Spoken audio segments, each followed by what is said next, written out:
I'm Lisa. This is my friend Sheila. We are here today to talk to you a little bit about ways to get your kids outside when you hear that oh so familiar cry of, "Mom, I'm so bored." I have 3 children, so I heard that a lot. I homeschooled them from the beginning, and we are almost to the end of our journey. My youngest is a senior this year, so this will be my last year homeschooling, but I still remember the "Mom, I'm bored, what are we gonna do today?" Yes, and I also have three kids. My kids are all grown now, but they're all 2.5 years apart. So I had many summers when they were little, and I had to find ways to entertain them.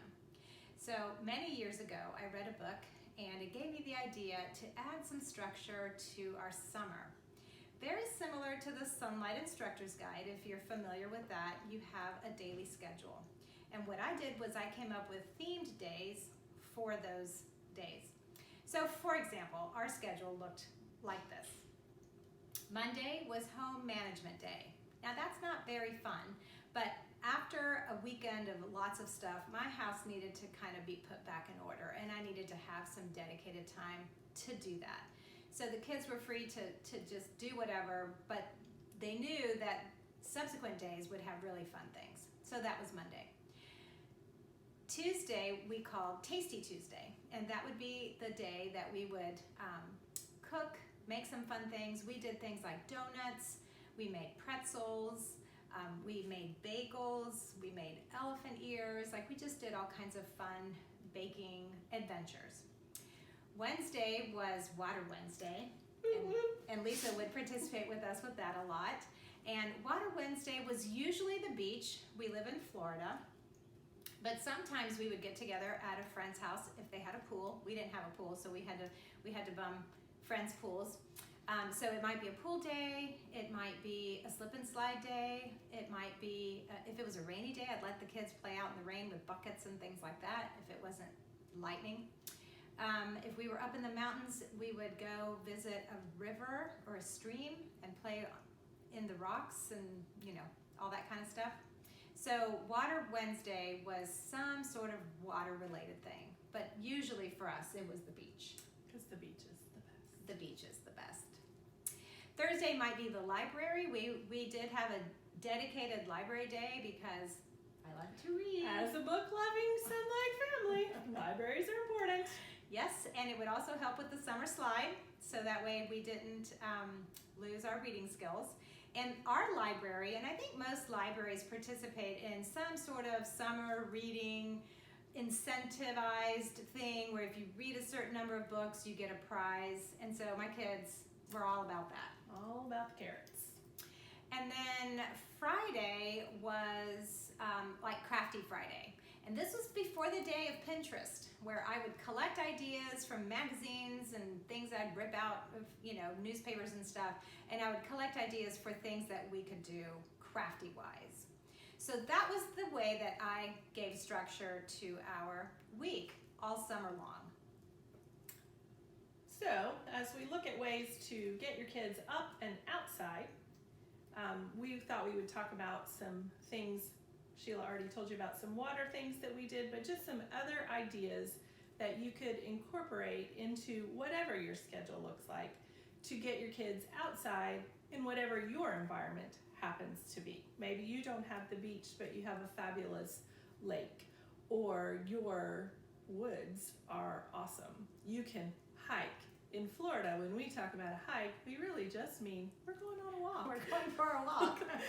So you might live in a place where you have awesome hiking trails that actually are hiking. You could spend 1 week identifying your local plants. Lots of apps on your phone or books from the library that you can get and try to identify what you see. But even if you just look, you're wearing your kids out, and nap time is sure to come about later, which is, let's face it, Mom's favorite time of the summer day.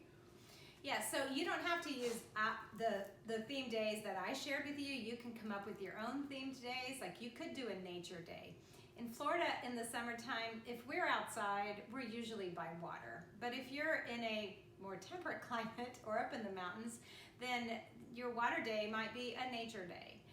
Or you might decide to do a PE type day, and you can do all kinds of physical activities. You might go for a bike ride one day. You might visit a park and bring your scooters and your rollerblades. That's fun. Things like that. You could do a carnival day. Set that up in the backyard. Get another mom to help you brainstorm carnival games. Knock down the bottles, beanbag toss, cornhole. You could do prizes if you had prizes for the games, but that's a fun way to get your kids outside to get their brains working a little bit, use their muscles, and again, wear them out. Another idea, you could do what I like to call summer school. One year, I was finding that science was on the back burner and we just didn't seem to get to science. So we did summer science and we worked through the Sonlight science level for that year. I don't remember what year that was, but then we got to do all the science activities and it was fun because it wasn't crammed in with everything else. Another idea for summer school is if in case you encounter a topic during your school year that you just wish you had more time to do, to learn more about, you can go down that bunny trail during the summertime. So if your kids are into butterflies, you could get some books on butterflies, you can plant a butterfly garden, you can get an Audubon book that will identify butterflies for you, and so you have the time to go down that bunny trail. And so that might just be one day a week. Another fun thing to do outside is look at the stars. Bedtimes might be a little later, so you're not so stressed. Activities are a little lighter. You could have dinner, maybe even a picnic outside.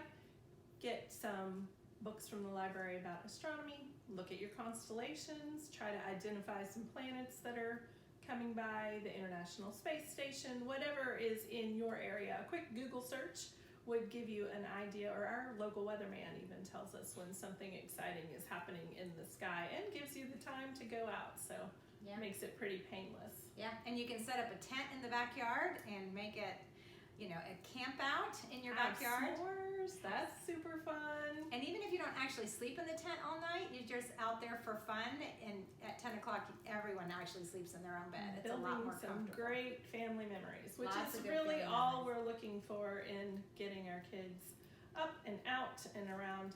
It's just a different pace in the summertime, and so we have the opportunity to make different family memories. Yeah. Another idea is to do like a staycation, and that's where you explore what there is to do around your hometown. A lot of times we travel places to go visit museums and points of interest, but we never know what's around our own hometown. I was embarrassed one time when I had a friend visiting and staying with me, and they asked me, "What's there to do here?" And I was like, "I don't know." I don't know. So explore, check out your Chamber of Commerce or your local city website and see what there is to do, and then go and do them. Stop at that brown sign on the highway that you pass every week on the way to church.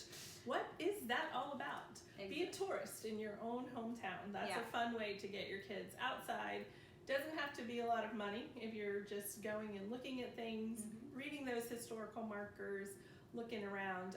Bring a picnic lunch, do it in the evening, bring dad along, and just see what your town has to offer. So next time someone comes to visit, you can say, "Oh, I can show you places."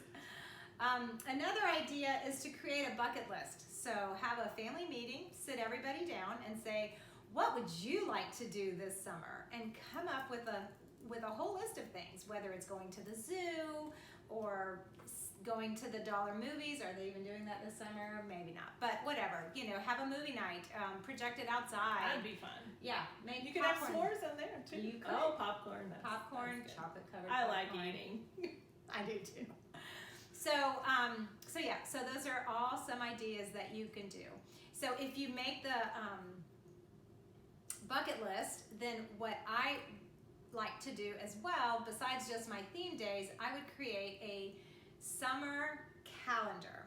I would literally draw it out on a piece of poster board, June, July, and August, and I would mark on there the weeks that we were taking vacation, or if we had a special day planned, or people were coming to visit or whatever, I would mark those. And then we would pencil in some of these bucket item things onto the calendar. Because if you don't plan it, It's never gonna happen. it's not going to happen. Another way you could do that is to put those special things that people want to do on popsicle sticks and just have a planned day, but you don't quite know what you're going to do. Let someone draw, and whatever it is, get outside and do whatever that is. Yes, the popsicle stick idea too, you could create just some really simple ideas and put them on popsicle sticks, sidewalk chalk, water guns, Painting your fence with water. all those kinds of Having things. a water balloon. Water balloon Fight. fight. Oh my gosh, kids love that. Hopscotch. Oh, that's fun. Jump rope. Jump And if you rope. don't like water balloons because you got to clean up the mess, you can use sponges, cut them up, turn them into a time in the middle. I've done that before. Time in the middle with string. It makes a little water ball. You can just have a filling station, put them in, throw them at someone, and you get to go back and do it all over again. And then Less they- work for mom. And then they can use those sponges to wash your car. Oh, that's a fun water activity, washing the car. Or windows. Yes, absolutely. So you can jot down all those ideas onto a popsicle stick, and then if you're home and the kids are saying, I'm bored, I have nothing to do, tell them to go draw out a popsicle stick, and then they have to do whatever it is that they Go draw. have fun. Yeah. Yeah. Another way you can get outside and help someone else is to maybe perform a service. Maybe you could mulch at your church. Maybe you have an elderly neighbor who needs their garden weeded. You could even pick up trash on the side of the road, just to teach your kids that sometimes you can have fun and help other people. So you can incorporate some service outside with your children as well. Absolutely. So we hope that you've gotten some good ideas about how to bring some structure and some fun to your summer. I know that you've probably been stuck at home for a long time and you're kind of running out of ideas of what you can do at home. So enjoy the outdoors, get out there and have some fun.